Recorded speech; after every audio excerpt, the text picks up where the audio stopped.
অনেক দিন পর রবিবার দিনকে বেরিয়েছিলাম সন্ধেবেলা, একটু ঝিরিঝিরি বৃষ্টি পড়ছিল, তাও দেখলাম রিস্ক নিয়ে যদি যাওয়া যায়।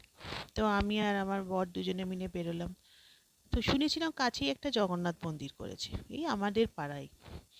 তা দেখবো দেখবো করে আর দেখা হয় না, তা বেরিয়ে পড়লাম দুজনে দেখতে। বেশ ভালোই করেছে, বাড়ির একদমই পিছন দিকে ছোটোর মধ্যে করেছে, খুব ভালো লাগলো। তারপর যেতে যেতে এরম না একটুখানি বৃষ্টিতে ভাজাভুজি না খেলে হয়।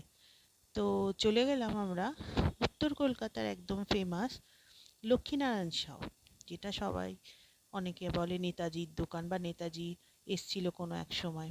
এই যে গরম গরম দাদা পেঁয়াজি ভাজছেন, যদিও পেঁয়াজির কোয়ালিটি এখন সেরকম নেই, শুধু কোনো কোয়ালিটি খুব একটা ভালো বেশি নেই। তাও আমরা দাঁড়িয়ে পড়লাম নারকেলের চপ খেতে, কিন্তু সেটা শ্যুট করা হয়নি। তো যাই হোক, ওখান থেকে ঘুরে তারপর এখানে ফেসবুকে রিলসেই দেখেছিলাম মাছের কচুরির একটা দোকান, মানে যেটা স্টার থিয়েটারের অপোজিটে দাদা বানাচ্ছেন। আমরা বসে খাইনি অবশ্য, বাড়িতে নিয়ে এসেছিলাম। তা উনি কচুরি বানাচ্ছিলেন, তার মাঝখানে আমি একটু সেলফি বানাচ্ছিলাম, সেলফি ভিডিও তুললাম, পাশে মেসোমশাইরা বসেছিলেন সবাই। তো যাকগে, ওনারা কচুরি তৈরি করছেন, ভাজাটা দেখলাম, দিয়ে টেস্ট করা হলো না, নিলাম।